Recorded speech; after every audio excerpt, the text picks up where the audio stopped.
Walk through the co-working spaces in Sukhumvit, the districts that were supposed to be Bangkok's answer to the digital nomad boom. Places like Airy, Thonglor, and Ekamai, where cafes stayed full of laptop workers and networking events drew hundreds of attendees every week. And you'll notice something that contradicts everything you've heard about Bangkok being the ultimate destination for remote workers and expatriate professionals. The tables are half empty. The networking events that used to require RSVPs weeks in advance now struggle to fill rooms. The apartments specifically built to house foreign workers, the modern condos with Western kitchens, fast internet, and English-speaking building managers are offering 2 months free rent and still sitting vacant. For over a decade, Bangkok positioned itself as the ideal city for a specific type of worker: digital nomads, remote professionals, startup founders, English teachers, and young expatriates looking for adventure, low cost of living, and a lifestyle that balanced work with exploration. The pitch was seductive and widely believed.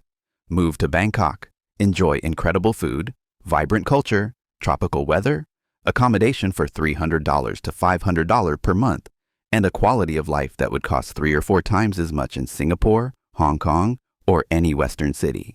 Hundreds of thousands took that bet, relocating to Bangkok temporarily or long-term, building careers, starting businesses, and forming the expatriate ecosystem that made certain neighborhoods feel more international than Thai. That era is ending, and the shift is happening faster than most people realize. The flow of foreign workers to Bangkok has slowed dramatically. The demographics of who's coming and how long they're staying have changed. And most significantly, the people who built their lives and businesses here over the past 5, 10, 15 years are leaving in numbers that would shock anyone who still believes Bangkok is the expatriate paradise. It was even 3 years ago. The data is harder to track than in more regulated markets, but the signs are everywhere if you know where to look. Visa runs, the practice of leaving Thailand every few months to reset tourist visas, have decreased by an estimated 40% to 50% since 2022. Border checkpoints that used to process thousands of visa runners weekly now see a fraction of that traffic. Immigration enforcement has tightened, and the people who used to work in Bangkok on continuous tourist visas have either formalized their status, left the country, or are operating even more underground, which creates its own problems. Co-working spaces, which exploded across Bangkok between 2015 and 2020, are consolidating or closing. At least 15 to 20 major co-working operators have shut down locations in the past 2 years. The ones remaining report membership declines of 25% to 40% compared to peak levels. Hot desk bookings, which used to require advance reservations, now have same-day availability most days. Private offices that were fully leased are sitting empty or being offered at steep discounts. International schools catering to expatriate families are also seeing shifts.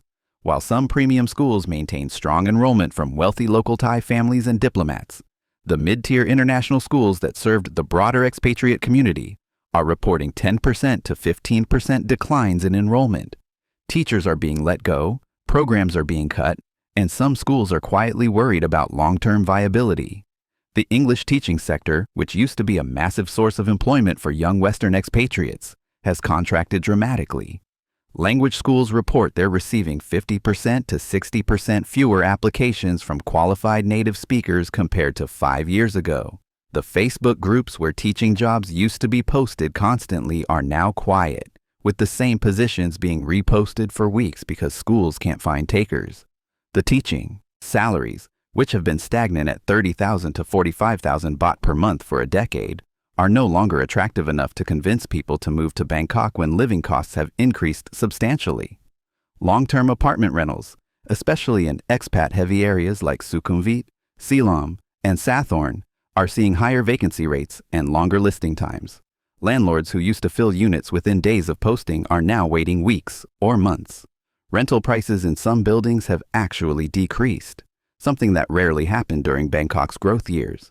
Buildings that were constructed specifically for the expatriate market with Western amenities, gyms, pools, 24-hour security, are struggling to maintain occupancy above 70% to 75% when they were designed to operate at 90% plus. Restaurants and bars that catered to the expatriate crowd are closing at alarming rates. Walk down Sukhumvit Soi 11, which was once lined with expat bars and international restaurants, and you'll see shuttered storefronts, and for rent signs. Thonglor and Ekamai, the trendy neighborhoods that were supposed to be Bangkok's Brooklyn, are seeing cafe and restaurant closures as the customer base that supported them disappears. The owners aren't just struggling with Thai economic conditions, they're dealing with the reality that the expatriate community that used to spend money consistently has thinned out significantly. So what happened? How did Bangkok, a city that seemed to have cracked the code on attracting global talent at low cost while offering high quality of life, suddenly find itself struggling to maintain its appeal? The answer is complex and multifaceted, but it centers on several converging factors. Rapidly rising costs that have destroyed the affordability advantage, deteriorating quality of life issues that can no longer be ignored, increasingly hostile visa and regulatory environments, competition from other Southeast Asian destinations, and fundamental shifts in remote work patterns that have changed where and how people choose to live. Let's start with the cost explosion because this is the factor that's most immediately destroying Bangkok's value proposition. For years, Bangkok's primary selling point was simple. You could live well for very little money. That's no longer true, and the speed at which costs have risen has caught many long-term residents and potential newcomers off guard. Rent in expatriate-friendly areas has increased 50% to 70% since 2020. A one-bedroom condo in a modern building in areas like Thong Lo, Ekamai, or Asoke that rented for 15,000 to 18,000 baht per month in 2019 now cost 25,000 to 32,000 baht. Two-bedroom units have gone from 25,000 to 30,000 baht to 42,000 to 55,000 baht. These aren't luxury penthouses. These are standard expat apartments in buildings with elevators, pools, and gyms. The interesting dynamic is that while rents have increased dramatically for the type of housing foreigners want, there's still cheap accommodation available in local neighborhoods. But those areas don't have the infrastructure, English language support, or amenities that most foreign workers need or want. So the effective cost of living for expatriates has increased far more than headline inflation figures suggest. Food costs have also jumped significantly. Street food, which used to be absurdly cheap, has increased by 30% to 50% for many items. A plate of pad thai that cost 40 baht in 2018 is now 60 to 70 baht. A basic lunch at a local restaurant that was 50 to 60 baht is now 80 to 100 baht. Western food and imported goods have increased even more dramatically. A decent Western-style breakfast that cost 120 baht now costs 200 to 250 baht. Imported cheese, wine, specialty ingredients that expatriates rely on have doubled or tripled in price. Transportation costs have risen as well. The BTS and MRT, Bangkok's elevated and underground trains, have increased fares multiple times. A monthly commute that cost 1,500 to 2,000 baht now costs 2,500 to 3,200 baht. Grab and Bolt ride-sharing have become more expensive as driver incentives decreased and demand surged. A ride that cost 80 baht now costs 130 to 150 baht.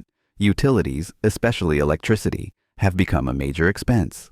Air conditioning is non-negotiable in Bangkok's climate, and electricity bills for even a modest one-bedroom apartment can easily run 3,000 to 5,000 baht per month during hot season. Internet, which used to be dirt cheap, has crept up to 800 to 2,200 baht per month for the speeds remote workers need. When you add it all up, the baseline cost of living in Bangkok for a foreign worker has gone from roughly $800 to $1,000 per month in 2018 to $1,400 to $1,800 per month in 2025. That's still cheaper than Singapore, Hong Kong, or Western cities, but it's no longer the incredible bargain it once was. And critically, it's approaching price parity with other Southeast Asian cities like Chiang Mai, Penang, Da Nang, or even Bali, which offer comparable or better lifestyles without Bangkok's downsides. The salaries that remote workers and expatriates can command haven't increased proportionally. Someone working remotely for a US or European company is still earning the same rate they were 5 years ago in many cases. Local salaries for foreign workers in Bangkok, teaching, hospitality, marketing, business development have barely budged. An English teacher still earns 35,000 to 40,000 baht per month, the same as in 2015, but that salary used to support a comfortable lifestyle with savings potential. Now, it barely covers basic expenses. The economic calculation that used to make Bangkok attractive, low cost plus reasonable income equals high quality of life and savings potential, has broken down completely. For many workers, especially younger ones or those without significant remote income, Bangkok is no longer financially viable. The quality of life issues that Bangkok faces have also reached a breaking point, and they're driving away workers who might have tolerated them when the city was cheap, but are unwilling to endure them now that costs have risen. The air pollution crisis is the most visible and concerning. Bangkok's air quality during the burning season, roughly November through April, has become genuinely dangerous. PM 2.5 levels regularly exceed 150 to 200 micrograms per cubic meter, levels that are classified as unhealthy for everyone and hazardous for sensitive groups. Walk outside on a bad air day and you can see the haze, taste the particles, feel your throat getting irritated. People wear N95 masks not for COVID but for pollution. Schools cancel outdoor activities. Health authorities issue warnings telling people to stay indoors. For foreign workers, especially those with children or respiratory issues, this is unacceptable. You can't build a life in a city where you're trapped indoors for 4 to 5 months of the year because breathing the air is harmful. The pollution has gotten worse, not better, over the past 5 years. There's no meaningful government action to address the sources: vehicle emissions, construction dust, agricultural burning in surrounding regions, industrial pollution. Expatriates who used to shrug off the pollution as an annoying inconvenience are now leaving specifically because of air quality. Parents are choosing to relocate before their children develop respiratory problems. Health-conscious professionals are deciding that no amount of cost savings justifies living in an environmental hazard zone. Traffic congestion is another quality of life issue that has gone from bad to completely unbearable. Bangkok was always known for traffic, but it's reached levels where basic mobility is nearly impossible during large portions of the day. A commute that should take 20 minutes can take 90 minutes to 2 hours. Entire afternoons can be lost sitting in traffic. The BTS and MRT help, but they don't serve most of the city, and they're overcrowded to the point of being unpleasant during peak hours. For remote workers who chose Bangkok partially for lifestyle and freedom, being trapped in traffic or crushed into trains undermines the entire value proposition. Why deal with Bangkok's traffic when you could live in Chiang Mai, Da Nang, or Canggu and bike or walk to most places you need to go? Flooding during rainy season has also become more severe and more frequent. Climate change is making Bangkok's drainage problems worse, and large sections of the city become unwalkable for days or weeks when heavy rains hit. Water up to your knees on major roads, flooded ground floors of buildings, electricity outages, contaminated water creating health risks. These aren't occasional problems anymore. They're regular occurrences that make life genuinely difficult and unpleasant for months of the year. The political situation in Thailand creates another layer of uncertainty and stress that foreign workers increasingly don't want to deal with. Thailand has experienced coups, protests, political instability, and rapid policy changes that affect daily life in unpredictable ways. While the country generally remains safe for foreigners, the underlying instability creates an environment where you never quite know what rules might change, what restrictions might be implemented, or how political tensions might affect your ability to work and live comfortably. The visa situation for foreign workers in Bangkok has become increasingly hostile and complicated, and this is one of the primary drivers of the exodus. For years, Bangkok was relatively easy to stay in long-term even without formal work authorization. Tourist visas, visa exemptions, border runs, education visas. The system was lax enough that people could stay indefinitely through various workarounds. That's changed dramatically. Immigration enforcement has intensified. Border checkpoints are flagging people who've done too many visa runs. Immigration officers at airports are questioning travelers who have extensive Thai visa history without proper work authorization. The message is clear. The government wants foreigners who are working in Thailand to have proper work permits and pay taxes, not operate in gray areas. Getting proper work authorization is expensive, bureaucratic, and in many cases impossible for the types of work that most foreign workers in Bangkok do. If you're teaching English at a small language school, the school might not want to sponsor you properly because of the cost and paperwork. If you're working remotely for a foreign company, there's no straightforward way to get legal work status. If you're a freelancer, digital nomad, or running an online business, the visa options are limited and unclear. The recently introduced long-term resident visa and digital nomad visa programs sound good in theory, but have restrictions and requirements that exclude most people. The income thresholds are high, the documentation requirements are burdensome, and the benefits aren't clear enough to justify the hassle for many workers. As a result, a large percentage of foreign workers in Bangkok exist in legal gray areas, constantly worried about visa issues, unable to plan long-term, and increasingly deciding it's not worth the stress. Work permits, even when obtainable, come with restrictions. You're tied to a specific employer and specific job duties. Changing jobs requires canceling and reapplying for permits. Starting a side business or freelancing while employed isn't legally permitted in most cases. The inflexibility is particularly frustrating for the entrepreneurial, multi-income types of workers who've been drawn to Bangkok. Tax compliance has also become a focus, with authorities making noise about taxing foreign-sourced income for tax residents.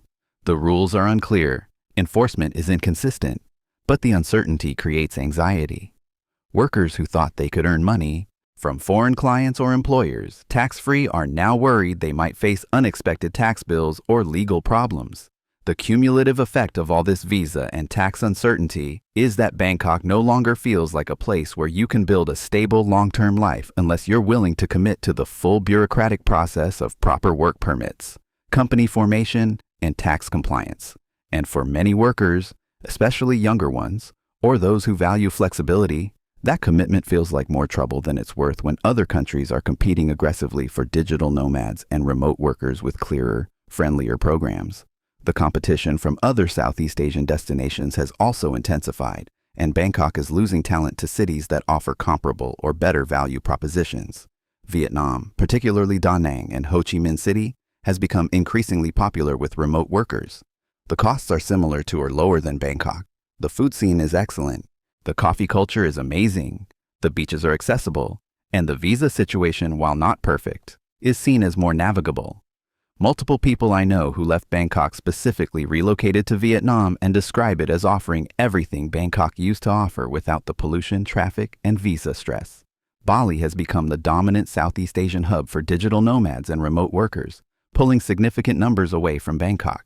Yes, Bali has its own problems, over-tourism, rising costs, environmental issues, but it offers a lifestyle, beach access, yoga and wellness culture, strong expat community that Bangkok can't match. The second home visa program Indonesia introduced makes long-term stays more straightforward than Thailand's equivalent programs. Malaysia, particularly Penang and Kuala Lumpur, is attracting workers who want a more stable, developed environment than Bangkok, but still want Southeast Asian living costs.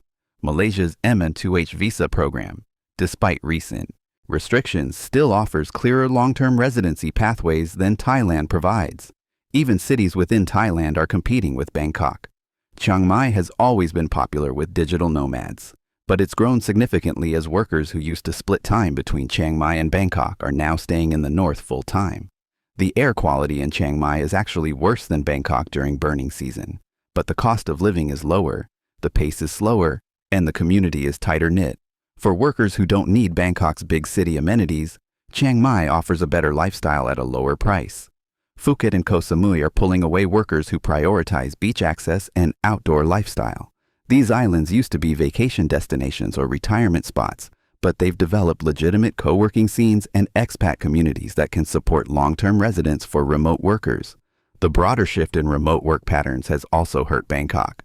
During the pandemic, remote work exploded and Bangkok benefited initially as workers fled expensive Western cities. But as remote work matured, companies and workers realized they had global options.